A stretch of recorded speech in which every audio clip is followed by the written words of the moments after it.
On today's menu, an incredibly delicious recipe that's bun in a million. Crispy Tofukatsu Burger.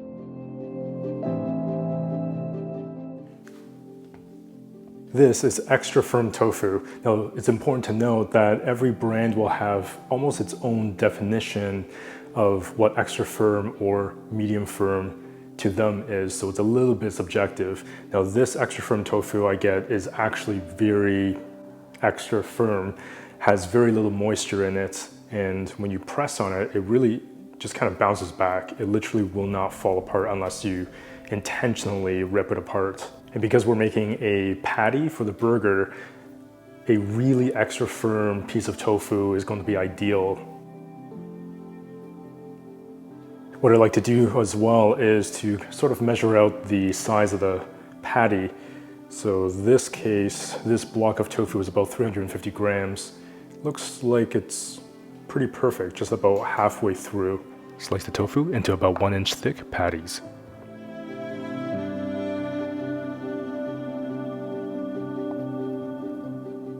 This block of tofu will be good for 4 burgers, but today's episode we're just going to make the one.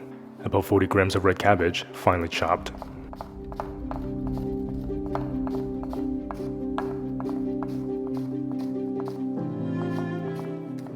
The thing about slicing things really wafer thin is actually using your 3 fingers here. The back of your middle finger will be against the knife here and will literally guide that knife so you know exactly where that knife is. And really, it's not about speed. Every time you're able to bring the knife out to cook is an opportunity for you to practice.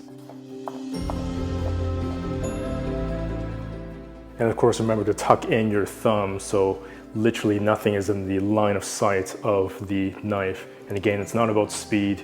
It will actually take a lot more of your time if you end up cutting your finger just because you want to chop faster and you have to get a band-aid, or it just becomes a lot more annoying. About 20 grams of carrot, finely chopped into thin matchsticks.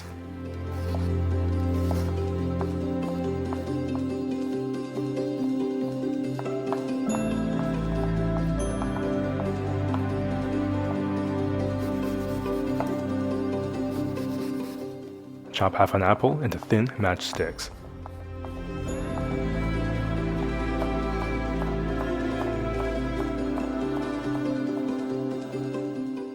Man, that is thin.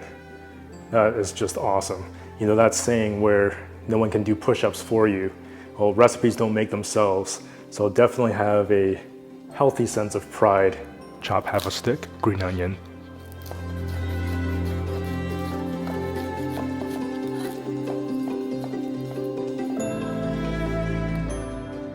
Place the slaw veggies into a bowl.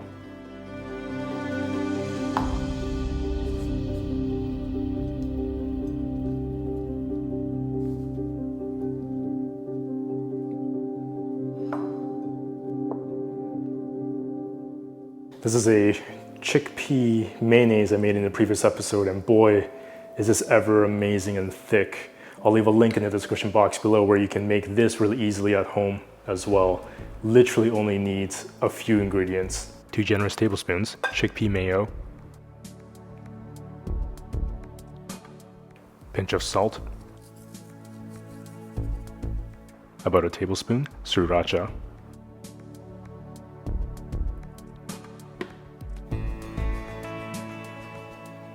this looks like a delicious side salad by itself, but man, this is going to be amazing in the burger. Mix.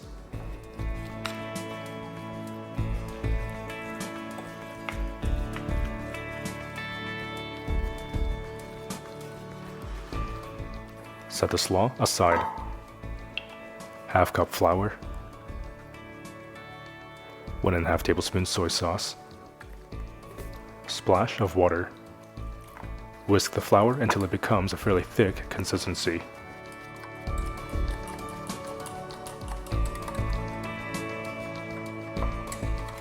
Pour a half cup of panko into another bowl. Coat the tofu in the sticky flour mixture.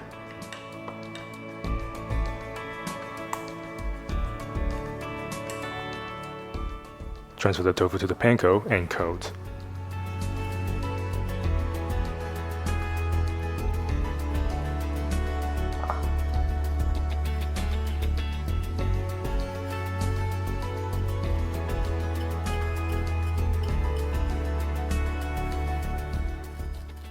Slice the burger bun in half.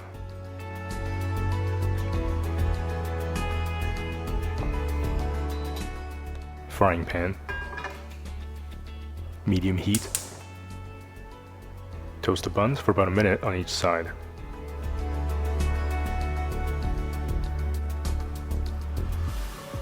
When the buns are toasted, transfer to a cooling rack. This will ensure that the buns will stay nice and crispy. 1 cup of avocado oil into the frying pan. Medium heat. Stick in a bamboo chopstick. If you see some fast moving bubbles, it's ready. Carefully place in the breaded tofu. Fry the tofu for 2 to 3 minutes on each side.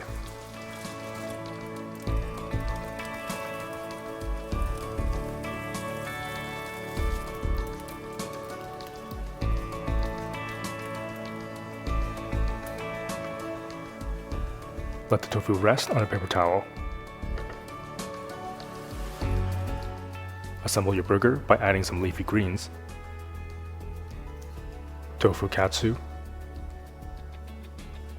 and a generous scoop of the delicious slaw.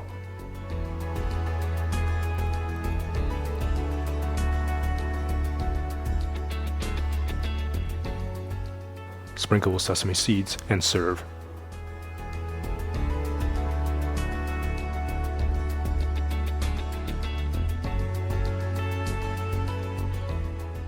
You can now crunch into this delicious burger with absolute confidence. Large mixing bowl, 90 grams of watercress, roughly chopped.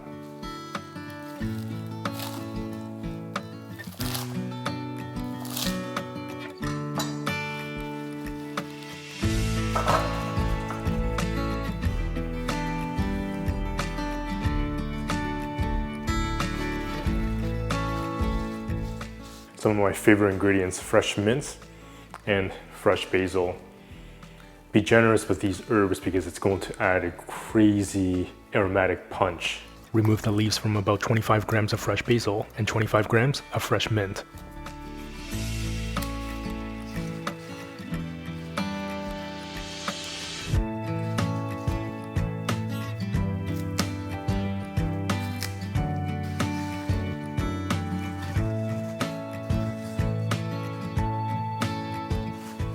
Slice a quarter of a cucumber into thin matchsticks.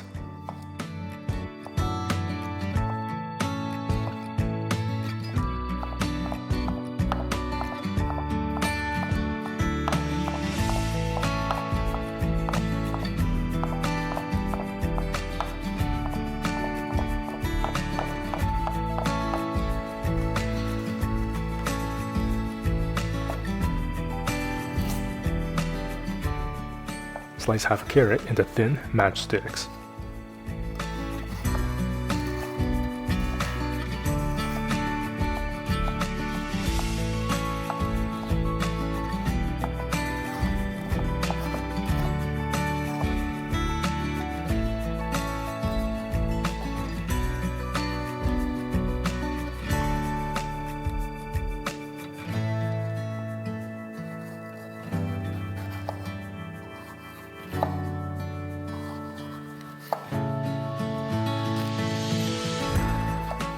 Thinly slice half a red bell pepper.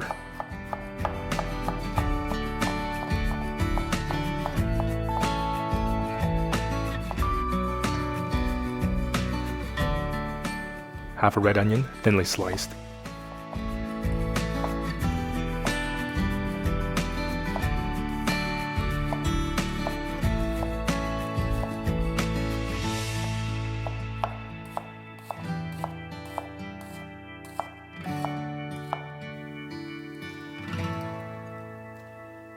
About 30 grams of purple cabbage, thinly sliced.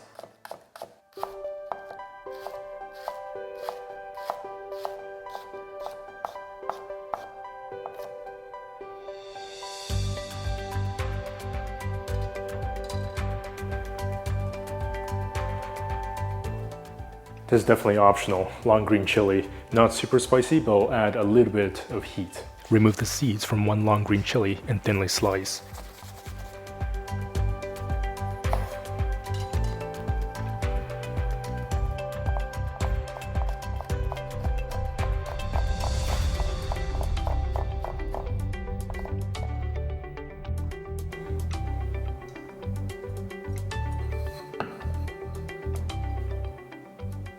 Slice in half about 200 grams of cherry tomatoes.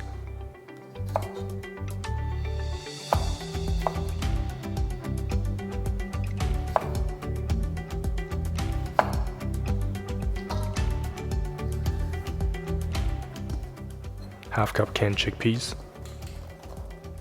25 grams alfalfa sprouts. Quarter cup hemp hearts. Cube 1 avocado and add to the salad.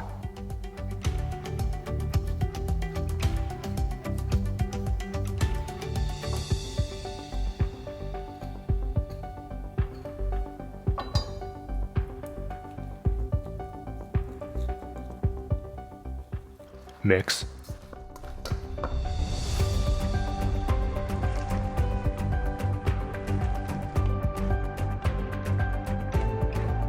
Half cup tahini. 1 tablespoon Dijon mustard. Quarter cup lemon juice. 1.5 tablespoons soy sauce. 1 tablespoon maple syrup. This is a kind of a quick version of a gochujang or Korean chili paste I made in a previous episode. I'll leave a link in the description box below for you to check this out and make this really easily, really quickly at home as well, or you can just purchase this at any Asian grocery store. 1 tablespoon gochujang. Whisk to combine.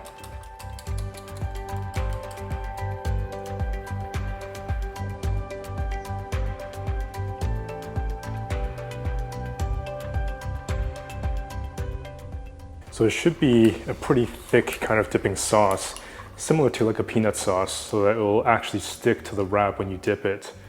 If you find it too runny, then add a little bit more tahini. If you find it too thick, add a little bit of water or lemon juice. Pour some water onto a plate. Soak the rice paper for about 10 seconds.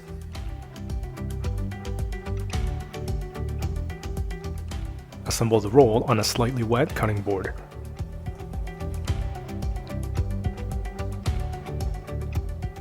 Fold one end of the rice paper over the salad and tuck it in, then close the sides and finish the roll.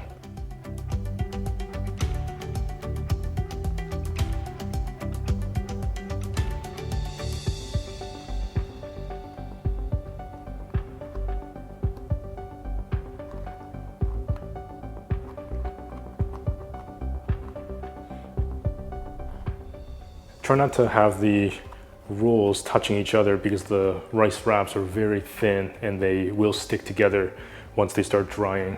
Try not to soak the rice paper in the water for too long or it'll become too delicate to handle.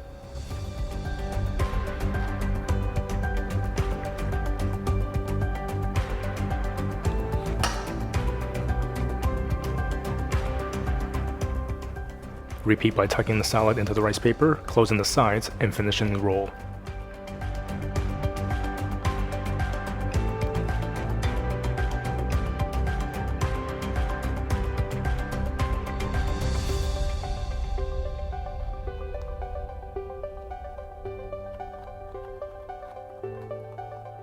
You're now ready to rock and roll with absolute confidence. Alright, so let's talk oyster mushrooms, one of my favorite mushrooms of all time. Both of these are actually called oyster mushrooms, but you can tell that they both actually look quite different. There's one here that a little bit more of a cup shape, whereas this one here looks flatter and more, so to speak, floured. And the reason why we want these large ones and not to tear them apart is because after we fry them, they could have this stringy, flaky texture that's unlike anything, and it's really unique. Now this recipe will actually work with either of these. You don't have to be super picky like that. However, if you can find the more flat, floured shape oyster mushrooms, this recipe will be absolute bomb with these ones. These are amazing chanterelle mushrooms. I definitely do not get these on a regular basis, but when we cook together, it's always a special occasion. Gently wipe off the dirt from the mushrooms with a paper towel. Right, so before we get started, it's important to note that the flour measurements are a little bit of an estimation. Depending on the size of your oyster mushrooms, you may have to add a little bit more flour or a little bit less, a little bit more liquid, or vice versa. So take the recipe with a grain of salt, pun intended.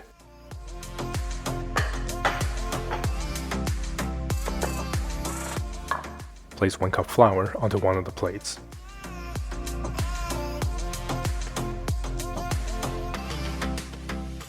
This is some homemade almond milk, and I'll leave a link in the description box below so that you can make this really easily at home as well. Half tablespoon apple cider vinegar. Give it a stir and let it sit for a couple of minutes. Place half a cup of flour onto the other plate.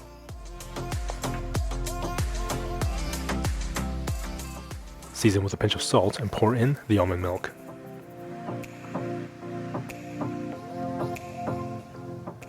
Mix well until the flour is dissolved.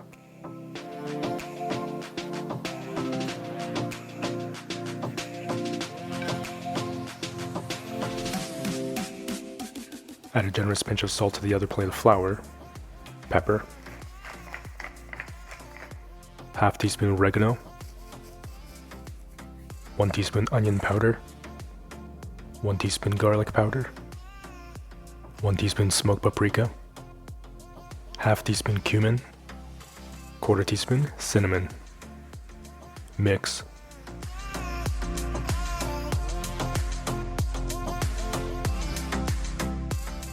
Cover the oyster mushroom in the dry mix.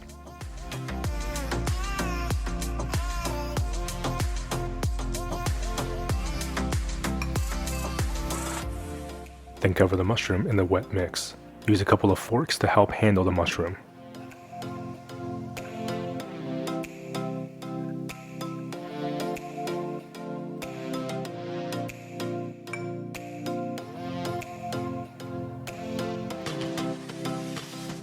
Transfer the mushroom over to the dry mix and cover again.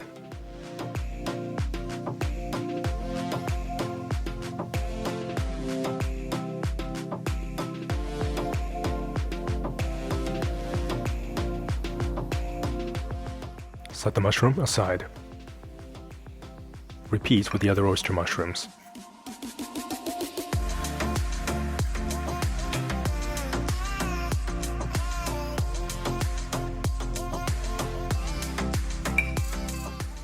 Depending on the size and quantity of the mushrooms, you may need to add more flour or milk as needed.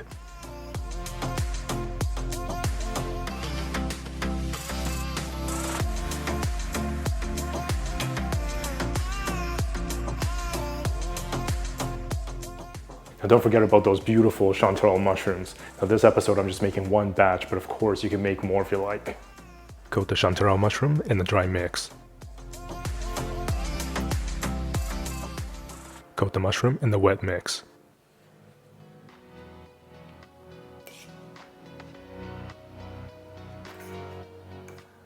Coat the mushroom again in the dry mix.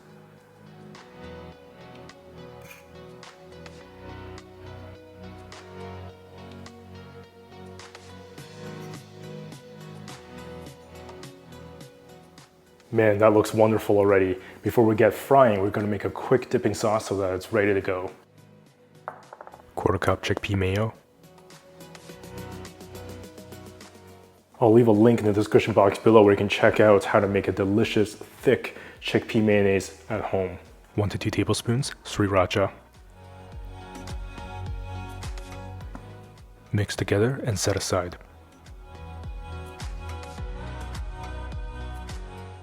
Frying pan. 2 cups avocado oil.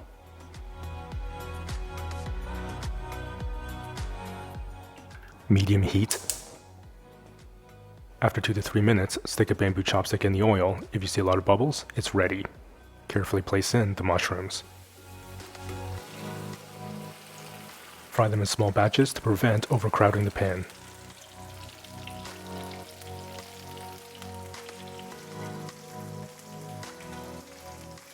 Let the mushrooms cook for 3 to 4 minutes.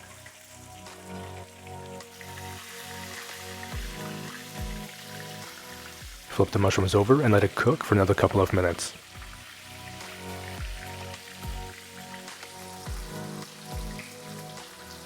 Carefully transfer the fried mushrooms onto a cooling rack. Carefully place in the chanterelle mushrooms.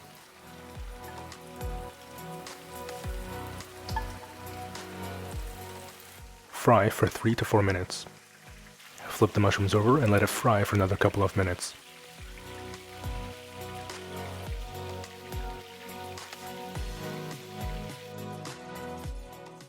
Let the mushrooms cool for a minute or two before serving. When you're sure that the oil is completely cool, you can strain it out and reuse in future recipes.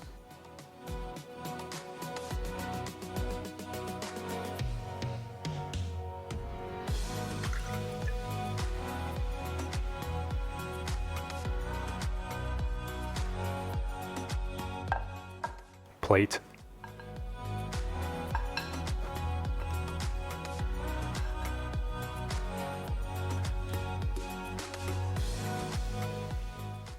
You can now indulge in this delicious recipe with absolute confidence. All right, first things first, before we do anything else, just listen how crispy this is. That is nuts. Not only does it smell incredible, but this is going to be a real treat.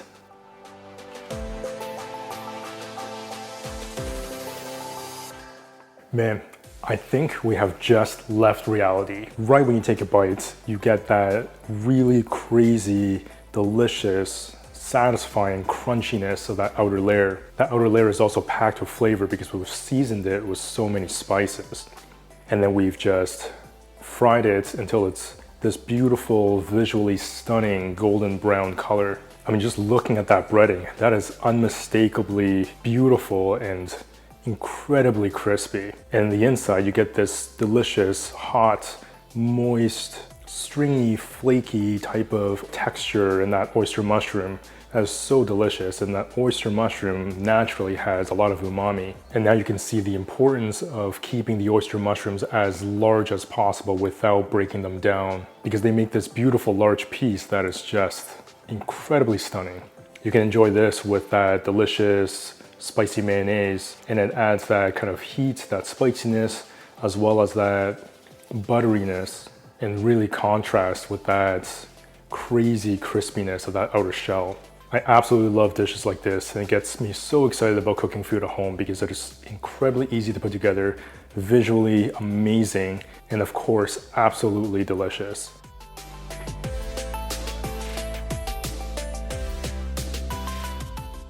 The only thing about this recipe is that it's extremely addictive, but absolutely amazing. By the way, if you love easy and delicious recipes like me, then definitely check out the Vegan Ramen Cookbook or the Cook with Confidence Cookbook. I'll leave a link in the description box below where you can check these out, take a sneak peek inside the book, or order your signed copy. Of course, as always, remember to subscribe, hit that notification bell so you won't miss a single episode.